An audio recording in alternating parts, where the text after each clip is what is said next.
जय भीम साथियों। भारत के 10 दलित सांसद जो देश में टहलका मचाई है। 2024 के चुनाव के दौरान दलित जाति से कुछ ऐसे सांसद बने हैं जो देश में अपनी छाप छोड़ रही है। कुछ ऐसे दलित सांसद हैं जिसका उम्र केवल 25 से 26 वर्ष है और बीजेपी को सीधा चैलेंज दे रहे हैं। इसमें कुछ औरत दलित सांसद हैं जो संविधान के बारे में कुछ ऐसा बोले जिसे सुनकर आपका होश उड़ जाएगा। आखिर वह कौन दलित सांसद हैं जो देश में तो छोड़िए विदेशों में भी चर्चा में चल रहे हैं, जिसका नाम जानकर आप हैरान हो जाएंगे। अब हर एक घर में जय भीम का नारा गूंजेगा।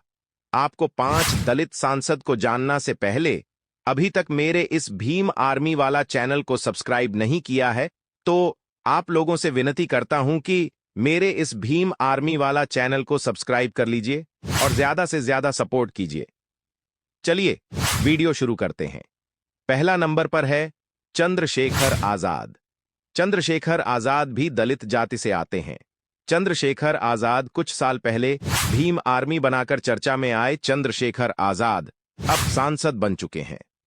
चंद्रशेखर ने उत्तर प्रदेश की नगीना सीट से बीजेपी उम्मीदवार ओम कुमार को 1.5 लाख से भी ज्यादा वोटों से हराया है। चंद्रशेखर आजाद समाज पार्टी कांशीराम के राष्ट्रीय अध्यक्ष हैं। अपनी पार्टी से ही उन्होंने चुनाव जीता है। यहां चंद्रशेखर के खिलाफ समाजवादी पार्टी और बहुजन समाज पार्टी ने भी अपने उम्मीदवार उतारे थे। चंद्रशेखर का कहना था कि वे बहुजनों को सुरक्षा दिलाने के लिए चुनाव में उतरे हैं। चंद्रशेखर पेशे से वकील रहे हैं। उत्तराखंड से उन्होंने कानून की पढ़ाई की। अक्टूबर 2015 में उन्होंने भीम आर्मी बनाई थी। इसका उद्देश्य दलित समुदाय में शिक्षा को बढ़ावा देना था।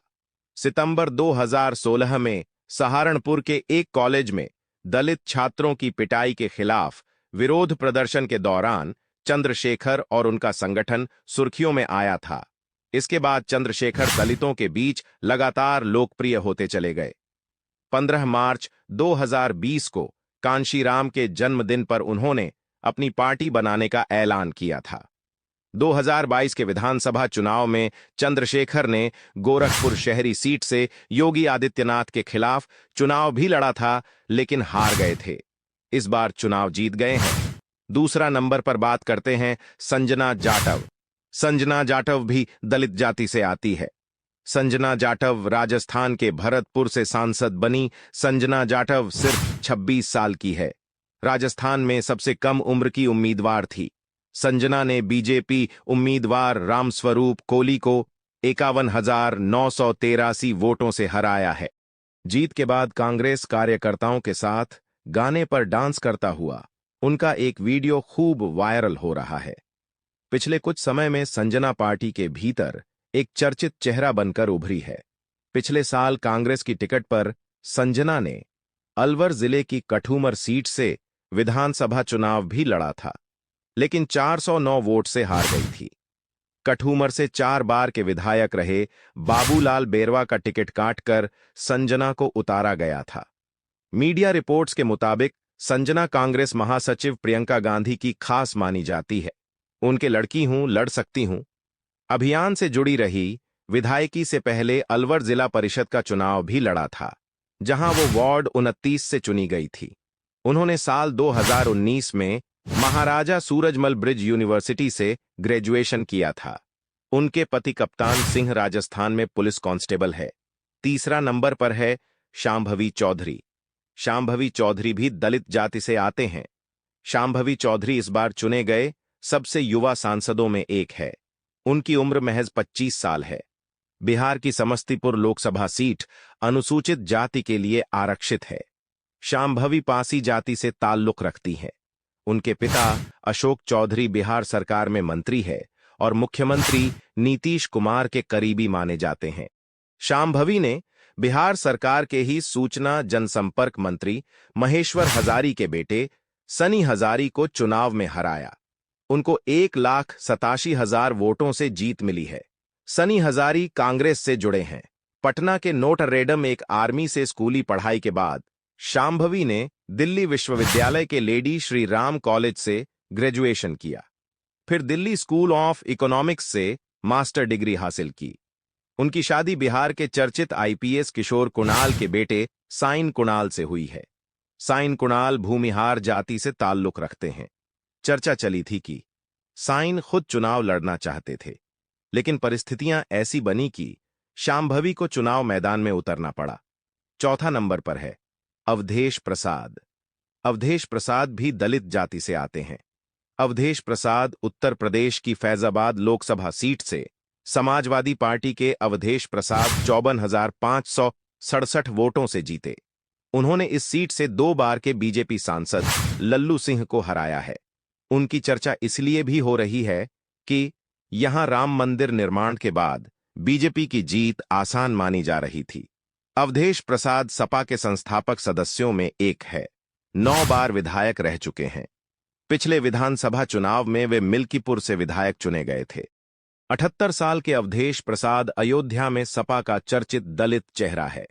फैजाबाद सामान्य लोकसभा सीट होने के बावजूद अखिलेश यादव ने एक प्रयोग के तहत अवधेश प्रसाद को उम्मीदवार बनाया। फैजाबाद से सपा के दलित चेहरा उतारने के बाद एक नारा दिया गया अयोध्या में, न मथुरा न काशी, सिर्फ अवधेश पासी। माना जा रहा है कि दलित उम्मीदवार के पीछे न सिर्फ दलित जातियां बल्कि कुर्मी जैसी ओबीसी जातियां भी गोलबंद हो गई। 5 नंबर पर है कुमारी शैलजा। कुमारी शैलजा भी दलित जाति से आती हैं। कुमारी शैलजा मनमोहन सिंह सरकार में केंद्रीय मंत्री रह चुकी है। कांग्रेस में एक प्रमुख दलित नेता के तौर पर उन्हें गिना जाता है। शैलजा एक बार फिर हरियाणा की सिरसा लोकसभा सीट से सांसद चुनी गई है। उन्होंने बीजेपी के अशोक तंवर को 2,67,826 वोट से वोटों से हराया है। पिछले लोकसभा चुनाव में वो अंबाला से हार गई थी। शैलजा के पिता चौधरी दलवीर सिंह हरियाणा कांग्रेस के अध्यक्ष रह चुके थे। 1990 में महिला कांग्रेस से राजनीति शुरू करने वाली शैलजा कई बार केंद्रीय मंत्री रह चुकी हैं। पहली बार 1991 में सिरसा से ही लोकसभा पहुंची थी। तब उन्हें नरसिम्हा राव सरकार में केंद्रीय शिक्षा राज्य मंत्री बनाया गया था। उन्हें गांधी परिवार के करीबियों में गिना जाता है। फिलहाल कांग्रेस वर्किंग कमेटी CWC की सदस्य भी है। 2014 से 2020 तक हरियाणा से राज्यसभा सांसद रह चुकी है। पिछले हरियाणा विधानसभा चुनाव से पहले उन्हें प्रदेश कांग्रेस अध्यक्ष भी बनाया गया था। अप्रैल 2022 तक वो इस पद पर थी। 6 नंबर पर है चरणजीत सिंह चन्नी। चरणजीत सिंह चन्नी भी दलित जाति से आते हैं। चरणजीत सिंह चन्नी पंजाब के मुख्यमंत्री रह चुके हैं। राज्य में CM पद तक पहुंचने वाले वे पहले दलित नेता हैं। कांग्रेस ने इस बार उन्हें जालंधर लोकसभा सीट से उम्मीदवार बनाया। चन्नी ने बीजेपी के सुशील कुमार रिंकू को 1,75,993 वोट से हरा दिया। चरणजीत सिंह चन्नी के लिए ये बहुत बड़ी जीत मानी जा रही है, क्योंकि 2022 विधानसभा चुनाव में 2 जगहों से वे चुनाव हार गए थे। जालंधर लोकसभा सीट पर 1999 से लेकर 2019 तक कांग्रेस का दबदबा रहा। हालांकि पिछले चुनाव में आम आदमी पार्टी ने यहां से जीत दर्ज की थी। चरणजीत सिंह चन्नी पंजाब कांग्रेस का प्रमुख दल हैं। इस दलित सांसदों के बारे में क्या पहले से जानकारी थी, कमेंट में बताएं। और साथ ही साथ इस भीम आर्मी वाला चैनल को सब्सक्राइब कर दीजिए और साथ ही साथ लाइक, शेयर, कमेंट भी कर दीजिए।